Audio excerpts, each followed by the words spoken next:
Agitorium nostrum in nomine Domini. So we are beginning the life of St. Patrick. So what have we covered so far? Anybody? He was taken as a slave. From where? Where was he living? Britain, I think. In Wales. In England. Wales. He was in Wales. And who kidnapped him? The Irish natives. I forget what they were called. Irish warlords, pirates, Yes. druids and warlocks, pirates. So they'd go across the sea, sack places, and then kidnap prisoners. Why did they want Patrick? He's probably young and strong. Yeah, he's probably in his teens, so he's a strong kid. And they need slaves, so we'll make them work, right? So the pirates made their way into the west of Britain as far as where Shrewsbury stands, burning and slaying and seizing the strongest and best-looking youths. They burned Oratory, dragged thousands of captives away in the night, and safely made their escape to back to Ireland. Patrick was one of these captives. He was born about the year 385 AD at a place he calls Banavem Taberniae. Wherever that is. Let me see here.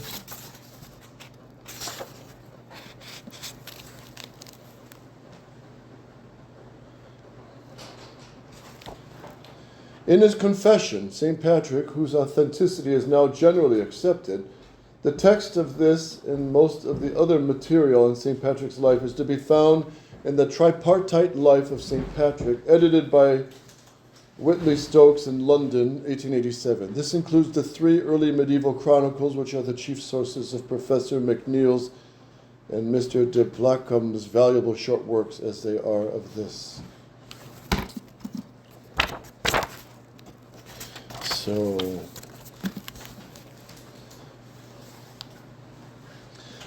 possibly Abergavenny, or some nearby place in western Britain near the Welsh border, among the wheat fields and apple orchards of the Severn Valley.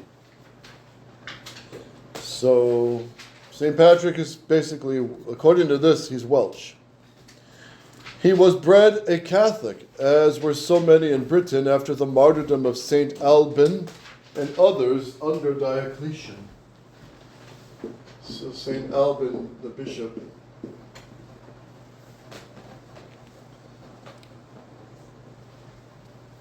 in fact, he adds that his grandfather was a priest, Father Potitus.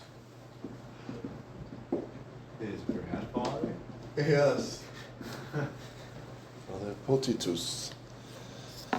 And an old tradition makes his mother a Frankish lady.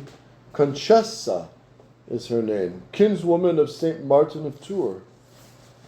So related to St. Martin of Tours, isn't that interesting? Conchessa is her name. So his grandfather apparently was a priest, so either he was a scandalous priest, or it's possible, like with the Orthodox and Eastern Rite, that they tolerated it for this region for some time. Yes? Who was St. Alban again? St. Alban, he was a martyr in England who brought the faith to that area of England. That's how Patrick he was Catholic. Patrick's father was Calpurnius. So Conchessa married Calpurnius.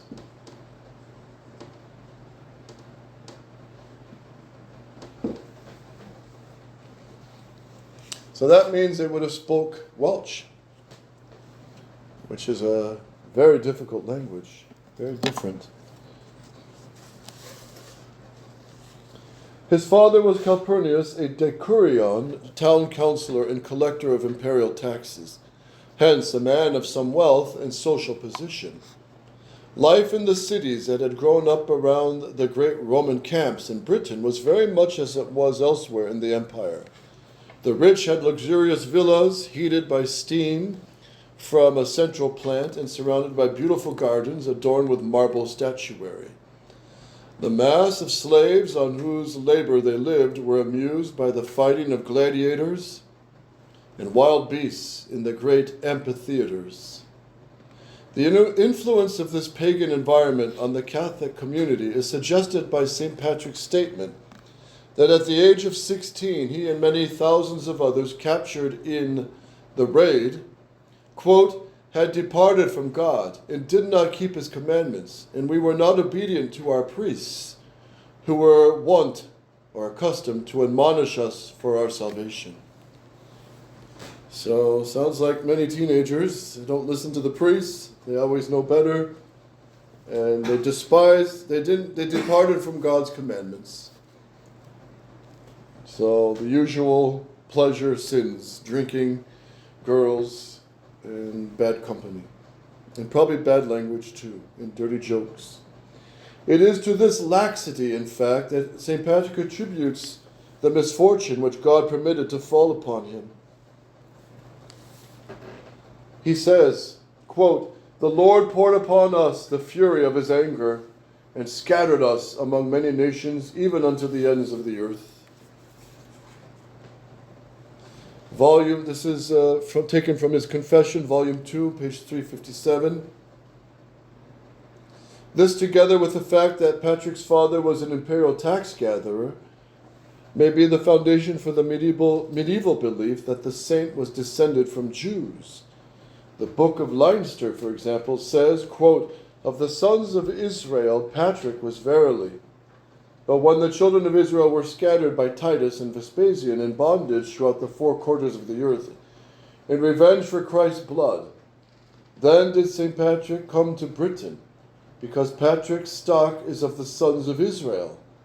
God gave him lordship of baptism and faith in Ireland and expulsion of demons." So this account says he was Jewish. This seems to be contradicted, though, by Patrick's own statement in his work, The Confession, that he was born in Britain in a Catholic family, but the statement may be true of his forebears, if not of himself. The editor of the Tripartite Life considers the whole story absurd.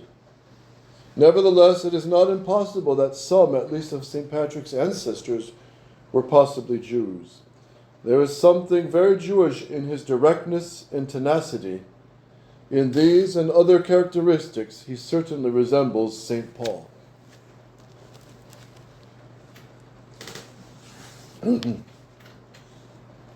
Okay, back to the text here. Ireland, was at the end of the earth from the Roman point of view. And there it was that St. Patrick found himself after that night of violence when he was snatched from his home, dragged to the coast, flung into a boat, and carried across the black, choppy waters. For the next 2 or 3 days, he and his fellow victims were goaded like animals along a road winding to the north. At some time, by the way, they were set up in a slave market and knocked down to the highest bidders. Then they were scattered to the domains of their various masters.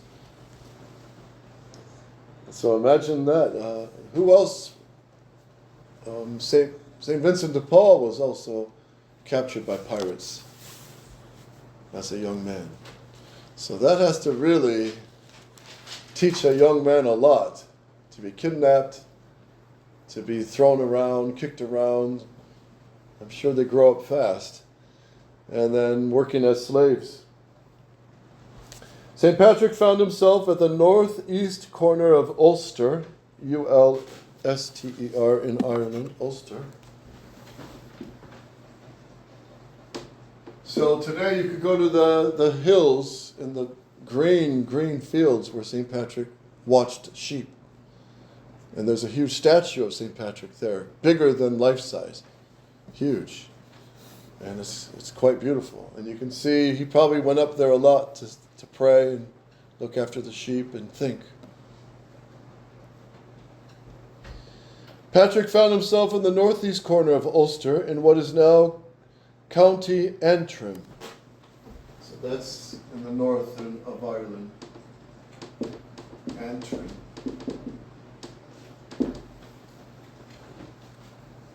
Looking about at rich and spacious grazing lands dotted with herds and checkered with woods. And of course, in Ireland, the grass is truly green. It really is green all year round. It's surrounded by ocean, so it's mild. And even in December, the grass is really verdant and green. And from there, St. Patrick stood on the high slopes of Sleamish, above the eastern shore of Lough Neagh. He could see mile after mile of beautiful country. He was probably more interested just then, however, in the man whose property he was. His name was Meliuk, and he was a Pict. So he was one of the Picts, and his name was Meliuk, his slave master. Meliuk was small, silent, dour, and determined, but as Patrick presently discovered, not an unkind sort of pagan. Meliuk and his children were unable to say Patrick. Cothridge was the best they could make of it, and Cothridge he became. So they couldn't say Patrick, but they called him Cothridge. After setting him at work watching some herds of swine that roamed the mountainsides, they all left him pretty much to his own devices. So there he is, acres and acres of green hills and fields. What does he do? A lonely life it was, weeks stretching into months and months into years, with never a word of his mother and father, brothers and sisters, and nothing in that agricultural scene to remind him of the happy, sophisticated life of the Roman cities back in Britain. Except for an occasional conversion with the children of Meliuk, except for an occasional conversation with the children of Meliuk, he heard little but the grunting of swine, the singing of birds, the howling of wind, or wolves at midnight. In summer he lay on the grass, under the brilliant stars. In winter he huddled in a shed or a barn. And in that area where St. Patrick watched the sheep and the herds of pigs, it's very windy. Storms come through there, and you get that cold rain and the cold wind that cuts into the bones. So he would have started probably many fires. So here he is, St. Patrick, 16, 17-year-old, out in the fields. And maybe that's why he's a saint. If he was a city boy with a cell phone and computer, would he be the same? No. Playing video games all day? No. So I knew some families who owned a lot of acreage in Texas. And the father of the family, when the boys turned 16 or 17, he would tell them, all the boys had to do this. Take a tent, take a fishing pole, take a shotgun, go out onto the acres all by yourself for 3 days to help them grow up to be men. And it does a lot for a boy. When you're out in the mountains, and you're all alone, it's different. And every sound becomes, what is that? Every crack of a tree or steps of an animal. So St. Patrick, this is, it's not so bad what he's going through. And you can see, He's kidnapped, but he's working as a slave, but it's not so bad. They feed him well. He watches the sheep. And God touches his soul. At least God can touch his soul. A kid today who's just wrapped up in video games and endless color and flashes and excitement and endless Coca-Cola and endless fakeness, the fake world. How can God reach a boy or a girl? How can he talk? How can he get to them? I find girls, though, they're not so entrapped in, they don't get all entrapped into computer games like boys. They're not. Girls want social life. They want to talk to a real person, not some game. So that keeps them at least real.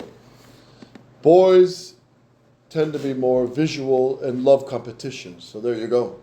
Video games just can destroy them. Yeah, boys fall into the video games more, but girls fall into the online social media apps.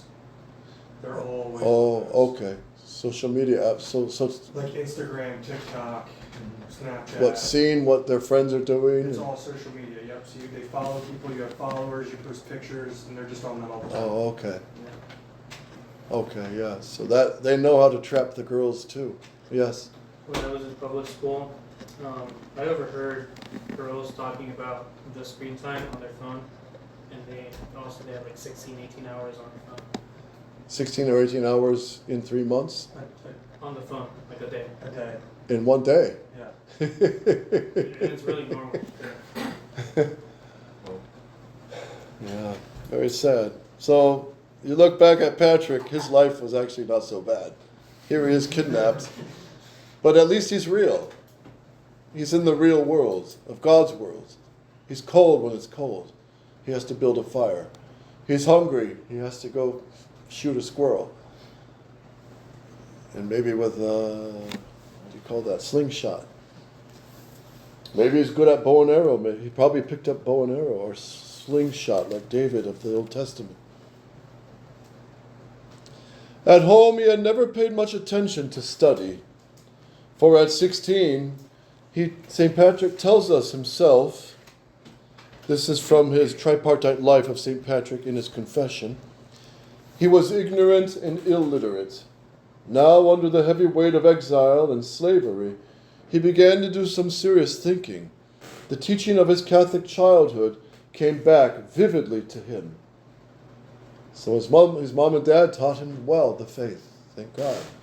And they went to Mass, so he would have heard the sermons and probably the priest preparing them and testing them for Holy Communion, right? And at 16, he was probably already confirmed. So he was probably confirmed already by a bishop.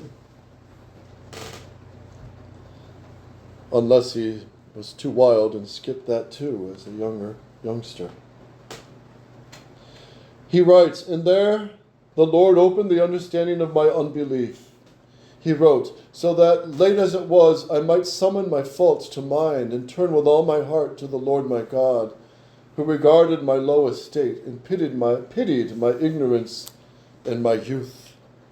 More and more there grew the love of God and the fear of him, and my faith increased, and my spirit was roused, so that in a single day I would utter as many as 100 prayers, and nearly as many in the night, even in the woods and in the mountains.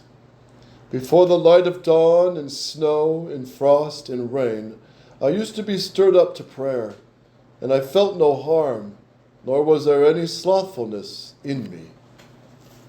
So what does that tell you about him? He was a hard worker.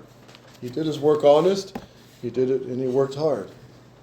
Snow, cold, and he's learning to pray. God is touching him, and he's responding to this grace. So, maybe it wouldn't be so bad for many teenagers to be kidnapped and put to work. We might have more St. Patrick's. But our soft West is just killing them with comfort, ease, self-indulgence, and endless computer world. 6 years passed in work, prayer, and fasting. Then one night in a dream, St. Patrick heard a voice saying distinctly, "You fast to good purpose, soon to go to your own country." You fast to good purpose, soon to go to your own country. A short while after this, in another dream, the same majestic voice said, "See, your ship is ready." And in his sleep, St. Patrick saw a ship lying on a sapphire sea 200 Roman miles away, and learned how he was to reach it. His own matter-of-fact account gives no idea of the perils of that momentous journey. Armed with the spear and the knife or short sword with which he had had to defend his flocks, he slipped away one night and groped his way through the utter darkness of great forests towards the north branch of the 5 roads to Tara.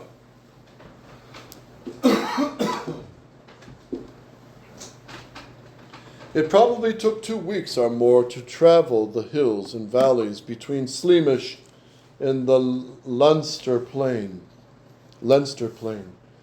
Thence he walked on southward past lordly Tara to the coast, most likely of Wicklow. All this while he was in constant danger from roving maniacs, wolves, and from the fierce mastiffs. What's a mastiff, Michael? A mastiff is a big dog who can weigh up about 200 pounds. It's English. Comes from England. Oh, really? Yeah, the Romans thought that they would pull people off the horses. They were so big. Wow. So he had to beware of mastiffs.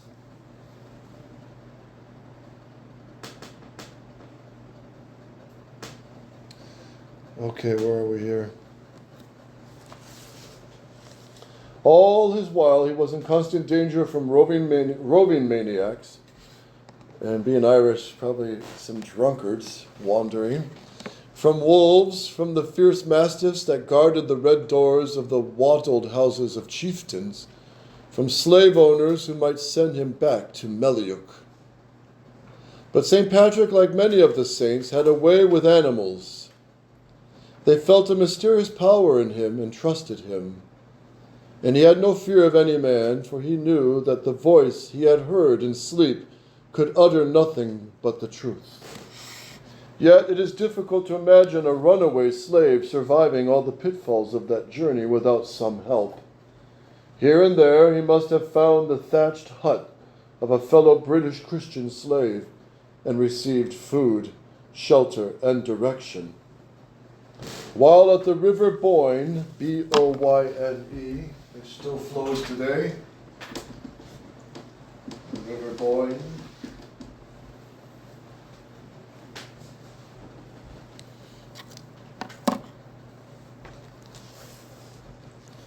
while at the River Boyne, the most difficult of the 4 streams he had to cross, and there's no bridges, so how do you cross? And stay dry.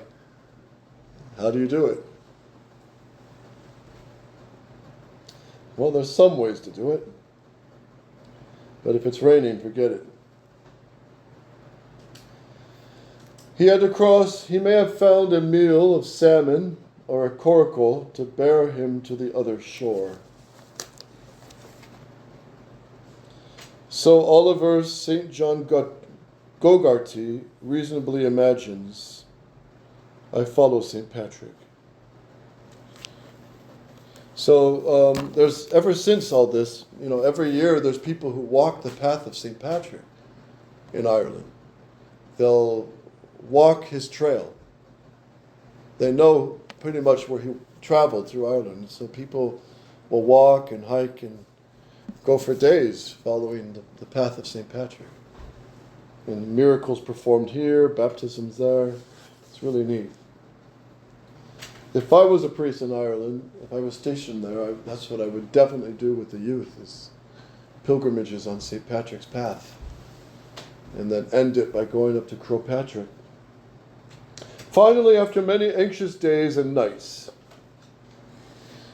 little Patrick saw before him the flash of sunlight on a level sea, and there, just as in his dream, was a small ship.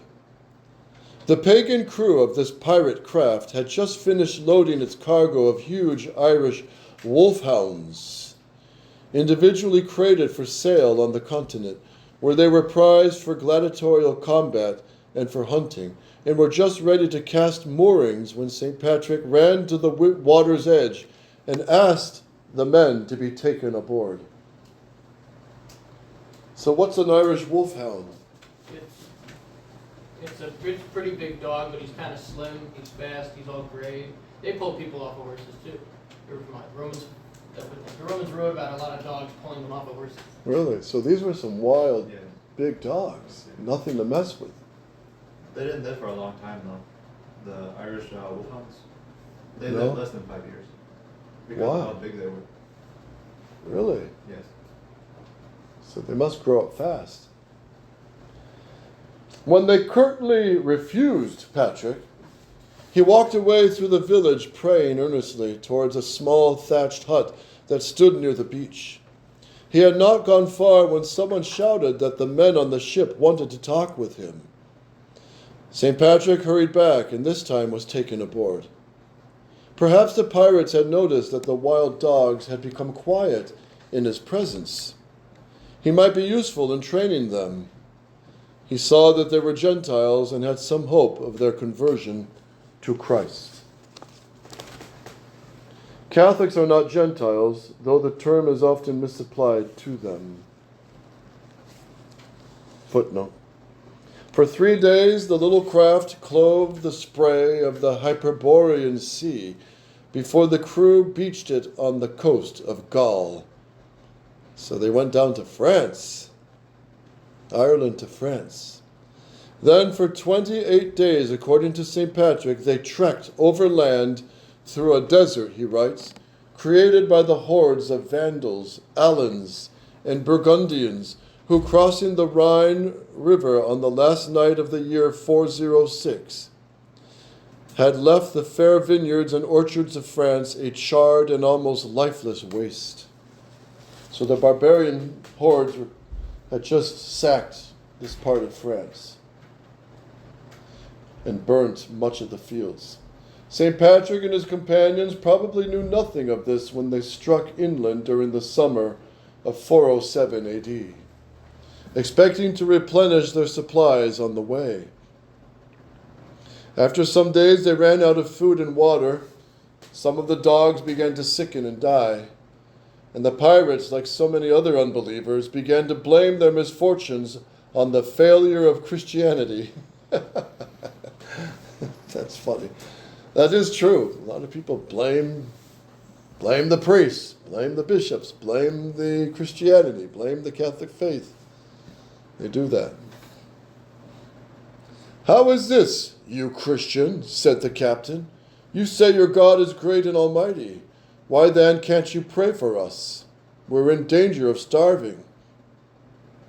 St. Patrick replied, "Turn in faith and with all your heart to the Lord my God, to whom nothing is impossible, so that he may send you food today for your journey, till you can eat no more, for everywhere he has plenty."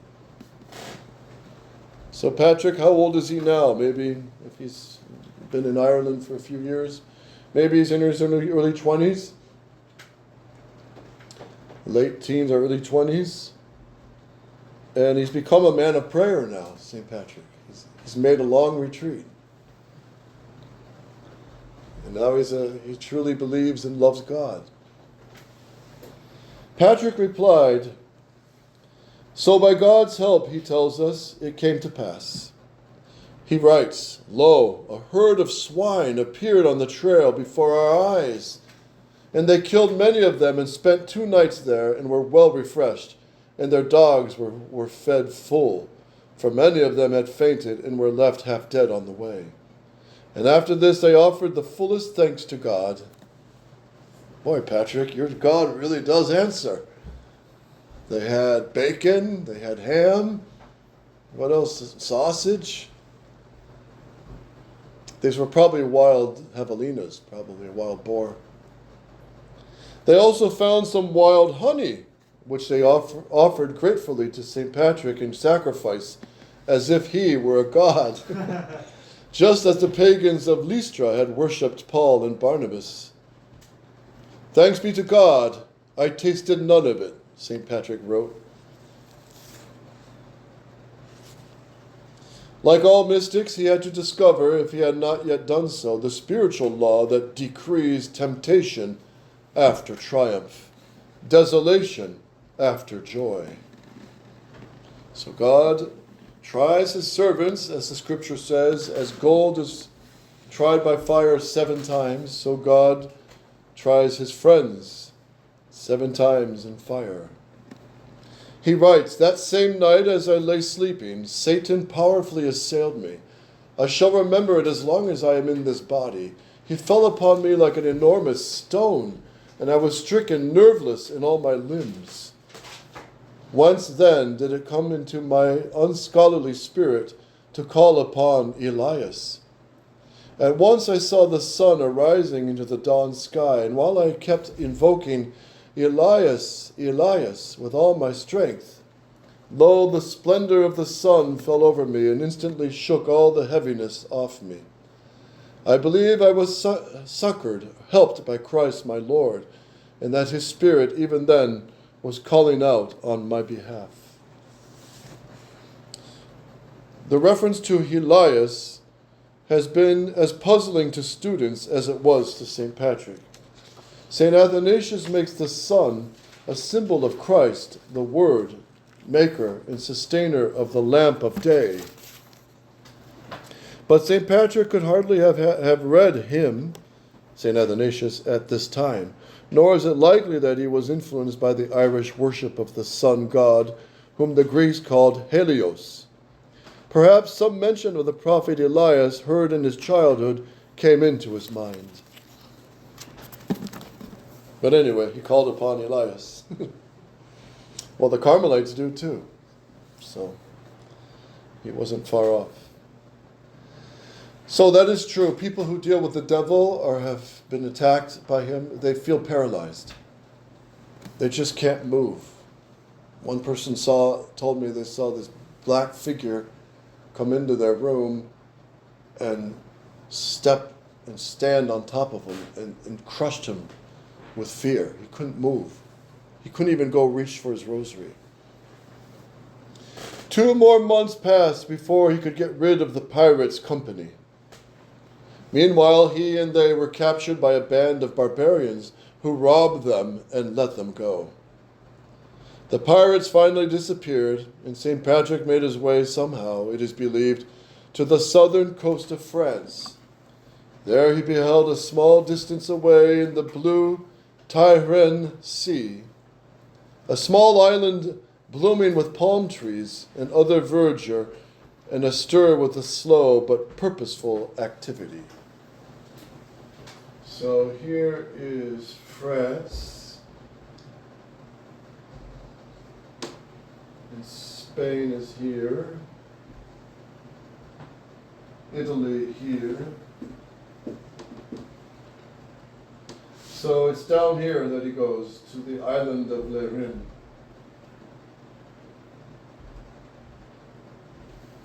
Where have you heard Lérine?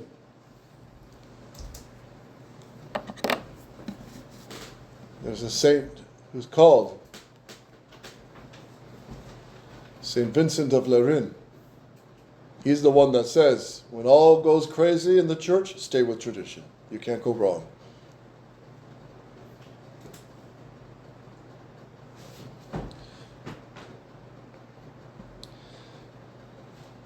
So here he is, freed from the pirates. He sees this island. At certain hours, bells would ring, and men all dressed alike would go out to till the fields and raise their voices to chant the ancient psalms of King David. St. Patrick had arrived at the famous monastery of Lérine, recently founded by the great solitary whom we venerate as Saint Honoratus. So this is in the 400s, Saint Honoratus founded this monastery. So St. Patrick's drawn by the bells and the monks. And St. Honoratus, the description of him says he was always joyful, always cheerful. How long the runaway slave stayed there, St. Patrick, or what he did, remains obscure, but it appears that after a while he found his way back to his home in Britain. So we kind of know what his life would have been like. Meals with the monks, praying with the monks. They would have taught him a deeper understanding of the faith. Here he probably learned Psalms by heart, which is what the monks often did, learn them by heart. After all, you say them every day. So,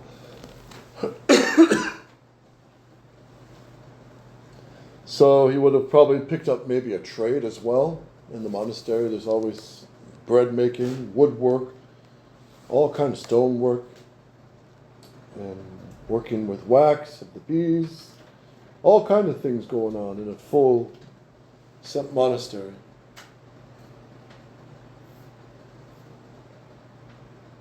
His family received, when he came back to Britain, his family received St. Patrick with joy, as if he had returned from the dead, and begged him never to leave them again. So what a happiness they must have had to see Patrick kidnapped at 16. Now he's back at, mid-20s maybe? Maybe later. So he's a full-grown man.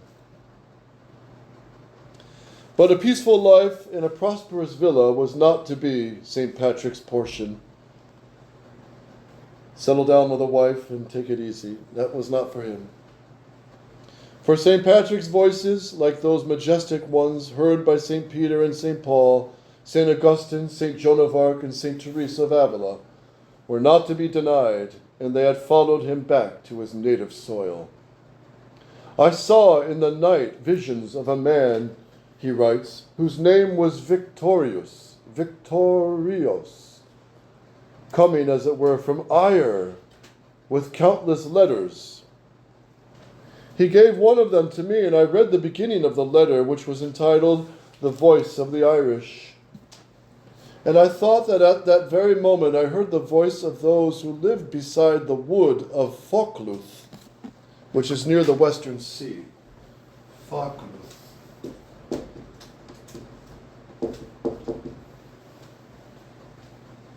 And thus they cried out, as if from one mouth, We beg you, holy youth, to come and walk among us again.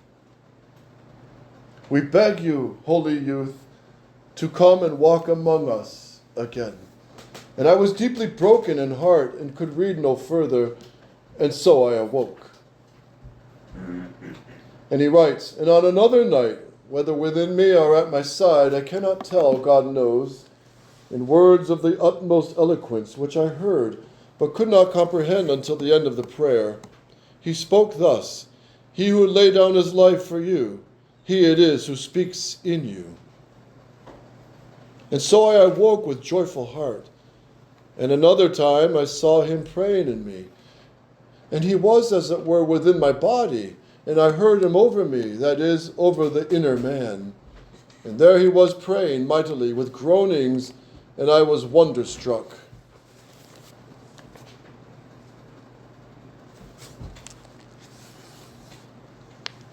Now he knew what the Lord wanted of him. He was to go back to Ireland, E-I-R-E, Ire, and tell its people the teachings of him, capital H, who had died for them. To learn how to accomplish this, he returned to Gaul and visited several monasteries. The one St. Martin had founded at Marmuccia, and one of St. Ambrose at Milan in Italy. Finally, he settled down as a monk and student at Lerin. So he traveled quite a bit, and all on foot, going back down. So France, over here is England, and over here is Ireland. So he's back in England, then he goes back to France, goes down to Montmorency, goes over to Italy, Milan, and then comes back down to Lerin. Back to the island, where now he has friends, fellow monks. He could not have found a better place at this time. No less a personage than Saint Honoratus himself, who had been consecrated by the holy hands of Saint Ambrose at Milan, had turned that desert island into a blooming paradise. In those very years when St. Patrick was watching his pigs and dreaming his dreams in Ireland. We'll pick up next time. Agitodum nostrum in nomine Domini.